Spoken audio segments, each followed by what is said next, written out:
দেখুন, প্রথম supplementary list নিয়ে যখন গোটা রাজ্য এই মুহূর্তে একেবারে তোলপাড়, তখন অবধারিতভাবে আমার প্রথম বক্তা সেই মানুষটা যিনি শুধু রাজ্যের মুখ্য নির্বাচনী আধিকারিক ছিলেন তাই নয়, তার আমলে নির্বাচন কমিশন একটা যুগান্তকারী প্রতীক পেয়েছিল, আনন্দবাবু। 2006 সালের বিধানসভা নির্বাচনের আগে আইএএস দেবাশিস সেন নির্বাচন সংক্রান্ত সমস্ত প্রশ্নের জবাব দেওয়ার জন্য একটা কাল্পনিক চরিত্রের সৃষ্টি করে। এখন অবশ্য নির্বাচন ঘিরে আতঙ্ক আর আশঙ্কাই বেশি, কিন্তু তাই বলে এটা ভাববেন না যে আনন্দবাবুর সঙ্গে যাবতীয় আনন্দও হারিয়ে গেছে। এবিপি আনন্দ কিন্তু সবসময় আছে। যাই হোক, আজ আমার প্রথম বক্তা প্রাক্তন আইএএস দেবাশিস সেন। নমস্কার। আমি প্রথমে আপনাদের সবাইকে একটু বলবো একটা দৃশ্যের কথা মনে মনে একটু কল্পনা করে দিতে। রবি ঠাকুরের রাজর্ষি, সেই সিনটার কথা মনে করুন। গোমতী নদীর ধারে মহারাজা গোবিন্দমাণিক্য সকালে চান করতে গেছেন, মার্বেলের ঘাট, সেখানে উনি চান করছেন, সাইড দিয়ে একটা রক্তের দাগ দেখা যাচ্ছে। আগের দিন 100 মহিষ বলি হয়েছে। বাচ্চা মেয়ে হাসি তাকে প্রশ্ন করছেন রাজাকে, দাদা এত রক্ত কেন? এই এত রক্ত কেন দিয়েই গোটা রাজর্ষি উপন্যাসটি হলো, বিসর্জনও আছে। তো আজকে যখন প্রশ্ন ওঠে এত বিশাল পুলিশ বাহিনী কেন, উত্তরটা হচ্ছে এত রক্ত যাতে না বয়। আমরা মাত্র 3 বছর আগে 2023-এর পঞ্চায়েত ইলেকশন দেখেছি, এবং সেখানে মোটামুটি 50-এর বেশি মানুষের প্রাণহানি হয়েছে। তার আগে 2008 সালে 2009 সালের পার্লামেন্টারি ইলেকশনের আগে, তখন বামফ্রন্টের গভর্নমেন্ট ছিল, তখনও তার ঠিক আগে 2008-এ পঞ্চায়েত ইলেকশনে প্রচুর মানুষের প্রাণহানি হয়। কিন্তু যখন 2009-এর পার্লামেন্টারি ইলেকশন হয় তখন সম্পূর্ণ ভায়োলেন্স ফ্রি এটা হয়। এবং আমার আজকে মনে পড়ে যাচ্ছে যে এই সুমনবাবুর এখানেই ডাকে আমি সাড়া দিয়ে এসেছিলাম, ভীষণ ব্যস্ত ছিলাম, কাউন্টিংয়ের পরিচালনা করতে হবে 2009 সালে। ওনার একটাই প্রশ্ন ছিল যে কী করে সংঘাতহীন, ভায়োলেন্সহীন একটা ইলেকশন করা গেল। সুতরাং এটা কোনো কথাই না। এবং 2 দফায় যেবার ভোট হচ্ছে, এবং তার জন্য স্প্রেড অফ পুলিশ ফোর্সের জন্য অনেক বেশি ফোর্স লাগে। সুতরাং এটা আনা হয়েছে, এটা খুব ভালো, এটা নিয়ে কোনো দ্বন্দ্ব থাকতে পারে না। আমার মনে হয় এটা ভীষণ ভালো হয়েছে। এবং 2 দফায় বেশি পুলিশ আসার জন্য যেটা করা যাচ্ছে, তারপরে দীর্ঘদিন ধরে যে 7 দফা 8 দফায় ভোট কখন শেষ হবে, মানুষ অধৈর্য হয়ে পড়ে, মডেল কোড অফ কন্ডাক্টের জন্য ডেভেলপমেন্ট ওয়ার্কও আটকে যায়। সুতরাং এটা কিন্তু দরকার এবং ভালো হয়েছে। এবার তাহলে দেখা যাক এত বদলি কেন।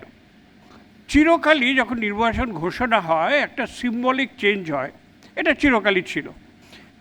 আমার সময় তো আমাকে অফিস পর্যন্ত শিফট করতে হয়েছিল, তখন রাইটার্স বিল্ডিং থেকে মুখ্য নির্বাচনী দপ্তরের অফিস ছিল, 2005 সালের কথা বলছি। ইলেকশন কমিশনে জয়েন করার পরেই আমাকে বলল, তোমাকে রাইটার্স থেকে বেরিয়ে আসতে হবে, আমরা চাই না যে লোকে মনে করুক নির্বাচনটা রাজ্য সরকার করছে। অনেক কষ্ট করে ক্যামাক স্ট্রিটে চলে যাই, এবং সেখান থেকে পরবর্তীকালে বামার লড়াই। আজকে সেখান থেকে শিপিং কর্পোরেশনের সিওর দপ্তর যাচ্ছে। আমাদের বলে দেওয়া হতো যে এটা কিন্তু সেন্ট্রাল ক্যালকাটায় থাকতে হবে, কারণ তা নইলে পলিটিক্যাল পার্টিদের পৌঁছাতে অসুবিধা হয়। এই যে একটা সিম্বলিজম, যে সরকার যে চালাচ্ছে আর নির্বাচন যে প্রক্রিয়া চলছে, সেটা 2 ভিন্ন সত্তা, এটা কিন্তু অনেকভাবেই বোঝানোর একটা চেষ্টা করা হয় ইলেকশন কমিশন থেকে। এবং এই জন্যই সে সময়ও প্রচুর আধিকারিকদের চেঞ্জ করা হতো। গোড়াতেই একটা যেন ঝাঁকুনি দেওয়া, লোকে যেন একটু উঠে বসে যে এখন আর বিজনেস অ্যাজ ইউজুয়াল নেই, এখন কিন্তু নির্বাচন কমিশনের কথা শুনে চলতে হবে। কিন্তু এবার কিন্তু কেন যেন মনে হচ্ছে শুধু সেই symbolism but not business as usual, তার থেকে অতিরিক্ত কি একটা মাত্রা পেয়ে যাচ্ছে। অতীতে তো কখনো মুখ্য সচিবকে কখনো সরানো হয়নি, ইতিহাসে নেই, বাংলায় তো নেই, ভারতেও আছে কি না খুঁজে দেখতে হবে। সুতরাং এইটার কী কারণ পড়লো এটা কিন্তু ভেবে দেখার একটা জায়গা আছে। শুধু তাই নয়, রোজ চেঞ্জ হচ্ছে, আজকেও রিটার্নিং অফিসার চেঞ্জ হচ্ছে। এটা শুধু সিম্বলিজম নয়, এটা মনে হয় কমপ্লিট ল্যাক অফ ট্রাস্ট।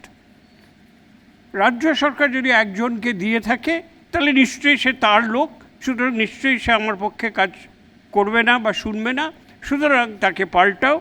এরকম মনোবৃত্তি কি হচ্ছে আমি জানি না। তবে এটাও ঠিক যে 193 জন এমপি মিলে একটা ইমপিচমেন্ট করা মুখ্য নির্বাচনী কমিশনার সিইসির উপর, এটাও কিন্তু আগে কখনো হয়েছে বলে শোনা যায়নি। সুতরাং সংঘাত যে জমে যাচ্ছে এ বিষয়ে কোনো সন্দেহ নেই, এবং সেটা কারণটা কি আরও আমরা একটু পরে দেখতে পারি। কিন্তু তার আগে আমি একটা কথা বলতে বাধ্য হচ্ছি, সেটা হচ্ছে যে এনারা যারা এসছেন, এখন যে বর্তমান মুখ্য সচিব আছেন এবং যিনি স্বরাষ্ট্র সচিব আছেন, এনারা দুজনেই, আমি যখন বর্ধমানের ডিএম ছিলাম, এনারা দুজনেই আমার সঙ্গে কাজ করেছেন। অত্যন্ত ভালো লোক, আমার সঙ্গে আমি খুব কাছ থেকে এদেরকে দেখেছি, এবং একজনকে তো আমি ট্রেনিং অফিসার হিসেবে ট্রেনিংও দিয়েছি। এবং আমি বিশ্বাস করি দুজনেই শুধু নয়, যতজনকে ট্রান্সফার করেছে, যত ডিএম, এসপি এবং আইপিএস অফিসাররা, আমরা তো একটা পরিবারের মতো। পশ্চিমবাংলায় আইএস অফিসার মাত্র 100-3 মতো আছে, আইপিএস হয়তো 100-1.5 মতো। প্রত্যেককে চেনে।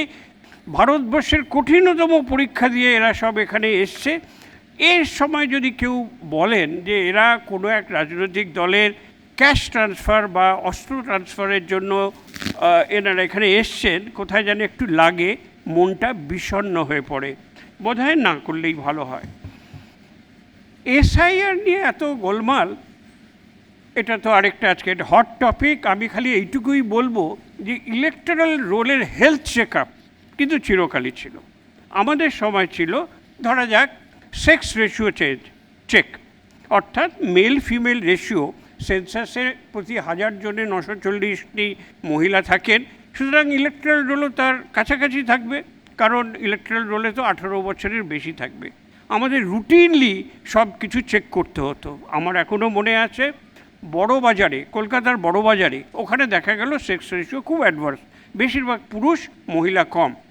দেখো খুঁজে কী ব্যাপার, আমি নিজেও গেলাম, দেখলাম যে ওখানে মূলত শ্রমিক শ্রেণীর লোকরা, তাদের পরিবার পরিজন হয় বিহার না উত্তরপ্রদেশে আছেন, সুতরাং তারা একলা থাকেন কর্মক্ষেত্রে, সুতরাং সেখানে মহিলা সংখ্যা বেশি নেই।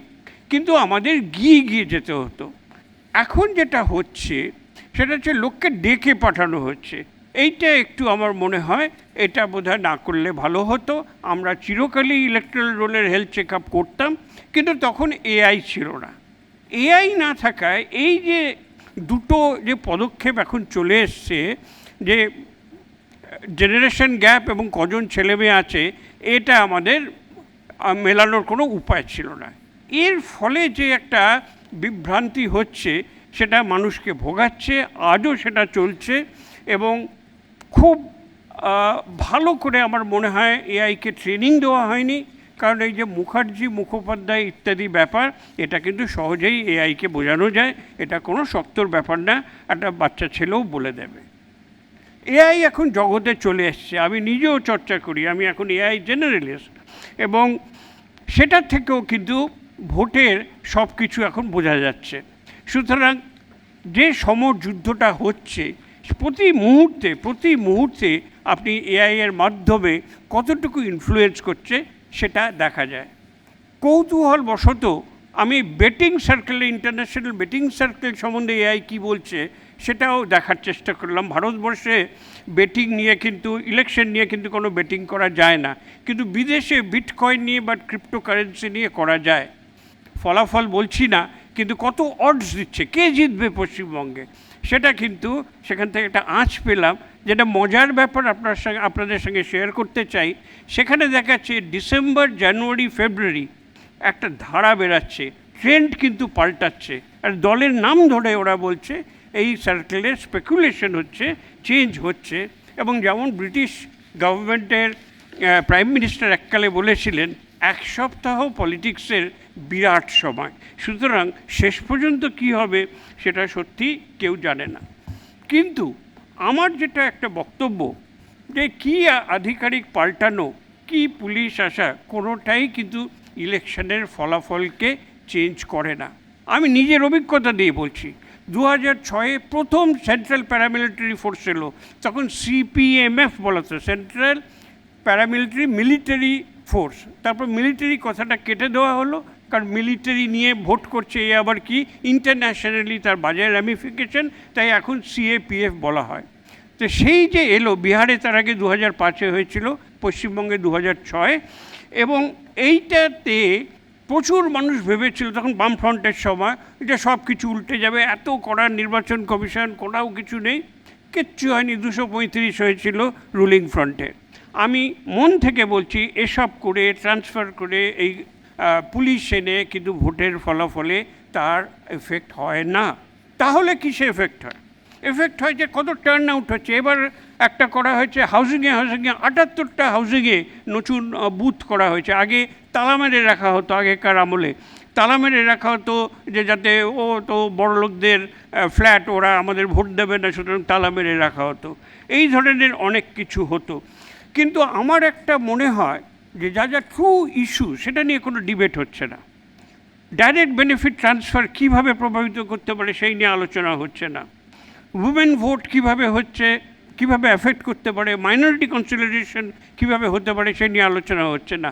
আলোচনা হচ্ছে খালি এসআইআর বদলি এবং ইসিআই ভার্সেস সিআই। আমার মাঝে মাঝে মনে হয় যে এটা পুরোটা সাজানো নয়, তো হয়তো অন্য সমস্যা থেকে মন ঘুরিয়ে দেওয়ার জন্য এই লড়াইগুলো করা হচ্ছে। বেল বেজে গেছে। আমার একটাই মনে হয়, এই যে আসল ইস্যুগুলো, এই যে সবাই বাইরে চলে যাচ্ছে, কর্মসংস্থান হচ্ছে না, আরও অর্থনীতি কী করে উন্নতি করতে হয়, এই নিয়ে কোনো আলোচনা হচ্ছে না। এই নিয়ে মানুষের মনে অনেক ধরনের প্রশ্ন আছে।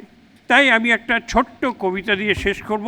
কবিতাটি আমারই রচনা, কিন্তু এআই আমাকে সাহায্য করেছে, এবং ছোট্ট একটা কবিতা বললে 3 লাইনের আমার বক্তব্য আমি শেষ করব। ভোট আসে ভোট যায় প্রতিবার, আমজনতার হাল ফেরে না তো আর। বাংলার মেধা বাংলার কাজ, ফিরুক বাংলার ঘরে, ঘরের ছেলে থাকুক ঘরে, মায়ের কোলের পরে। নমস্কার। ধন্যবাদ দেবাশিস দা। দেখুন, দেবাশিস দা রাজস্বী দিয়ে শুরু করলেন। আমি রবীন্দ্রনাথেরই মনে পড়ে যাচ্ছিল বিসর্জনে সেই রঘুপতির সংলাপ, হত্যায় খচিত এই ধরণীর ধূলি। আমি আলাদা করে এই পশ্চিমবঙ্গ এবং তার ভোট ভায়োলেন্স, এটা আলাদা করে আসব। কি চমৎকার কয়েকটা ভাগে ভাগ করলেন তার বক্তব্য দেবাশিস দা। এত রক্ত কেন, তারপরে এলেন এত বদলি কেন, তারপরে যেখানে আসতে চাইলেন সেটা হচ্ছে এত অবিশ্বাস কেন। একেবারে স্পষ্ট বললেন যে কমপ্লিট ল্যাক অফ ট্রাস্ট, যেটা চতুর্দিকে আমরা দেখতে পাচ্ছি। তবে সেই আমল আর এই আমলে বহু তফাৎ আছে। দেবাশিস দাকে রাজ্য সরকারের বাড়ি ছেড়ে নতুন দফতর নিতে হয়েছিল, আর এখন নির্বাচন কমিশন উঠেছে কেন্দ্রীয় সরকারের বাড়িতে। আরও তফাৎ আছে। দেবাশিস দাদের সময় নির্বাচন কমিশনের অফিসে যে কোনো সাংবাদিকের অবাধ যাতায়াত ছিল। এখন কিন্তু প্রায় সাংবাদিকদের জন্য, যদিও কালকেই ভবনের উদ্বোধন হয়েছে, ভবিষ্যতের দিকে আমরা তাকিয়ে আছি, কিন্তু এখনও পর্যন্ত প্রায় প্রবেশ নিষিদ্ধ। তবে হ্যাঁ, ফিল্ড ভিজিটের কথা দেবাশিস দা বলছিলেন। দেবাশিস দা হচ্ছেন সেই অফিসার যে সময় আমার মনে আছে উত্তর দিনাজপুরে, ভুল হলে দেবাশিস দা কারেক্ট করে দেবেন, যে অস্বাভাবিক ভোটারের হারের বৃদ্ধি হলো, সোজা দেবাশিস সেন চলে গেলেন একেবারে ফিল্ড ভিজিট করতে। কিন্তু দেবাশিস দা যখন বলছিলেন, আমার মনে পড়ে যাচ্ছিল শাসক দলের সঙ্গে নির্বাচন কমিশনের যে সংঘাত, সেটা কিন্তু এ রাজ্যে যুগ যুগ ধরে হচ্ছে। বাম আমলে বহুবার সেই সংঘাত এখনকার মতোই যাবতীয় সৌজন্য আর সহিষ্ণুতার সীমা অতিক্রম করে গেছে। কয়েকটা উদাহরণ দিই। 2004 সালে লোকসভা নির্বাচনের আগে 3 জন আইপিএস অফিসারকে বদলি করলো নির্বাচন কমিশন। ভাবুন, মাত্র 3 জন। তাতেই আজকে মমতা বন্দ্যোপাধ্যায়ের মতো বামফ্রন্টের বৈঠকে জ্যোতি বসু প্রশ্ন তুললেন, কেন এই বদলিগুলোর পেছনে কোনো কারণ দেখানো হচ্ছে না। আর বিমান বসু লোকসভা নির্বাচনের পর্যবেক্ষকদের কলার ধরে থানায় হাজির করার ডাক দিলেন। পরপর এই রকম সংঘাতের ঘটনায় নির্বাচন কমিশনের তৎকালীন বিশেষ পর্যবেক্ষক, বিতর্কিত পর্যবেক্ষক আফজাল আমানুল্লাহ এ রাজ্যে ভোট স্থগিত করার সুপারিশ অবধি করে ফেলেছিলেন। শেষ পর্যন্ত অবশ্য তৎকালীন মুখ্যমন্ত্রী বুদ্ধদেব ভট্টাচার্যের নমনীয় মনোভাবে সে যাত্রায় ভোট স্থগিত হয়নি। তবে নির্বাচন কমিশন বিমান বসুর বিরুদ্ধে মামলা দায়ের করেছিল। আর মজার কথা, উল্টো দিকে তৎকালীন বিরোধী নেত্রী মমতা বন্দ্যোপাধ্যায় নির্বাচন কমিশনের প্রত্যেকটা পদক্ষেপকে দুহাত তুলে সমর্থন করেছিলেন। আমার মনে আছে এই 2011 সালের 10ই এপ্রিল দেখছিলাম স্টুডিওতে আমাকে দেওয়া সাক্ষাৎকারে তৎকালীন বিরোধী নেত্রী মমতা বন্দ্যোপাধ্যায় বলেছিলেন, কোট আনকোট, সিপিএমের স্ট্র্যাটেজি হলো নির্বাচন কমিশনকে গালাগালি দেয়া, এটা হচ্ছে ওদের খেলা, চিরকাল সিপিএম পরিকল্পনা করে এটাই করে। দেখুন, পরিকল্পনা কিনা জানি না, কিন্তু শাসক আর বিরোধীর ভূমিকা এ রাজ্যে বরাবর এটাই থেকে গেছে, শুধু পাল্টে গেছে দলের নাম আর প্রতীকগুলো। এবিপি আনন্দ, এগিয়ে থাকে, এগিয়ে রাখে।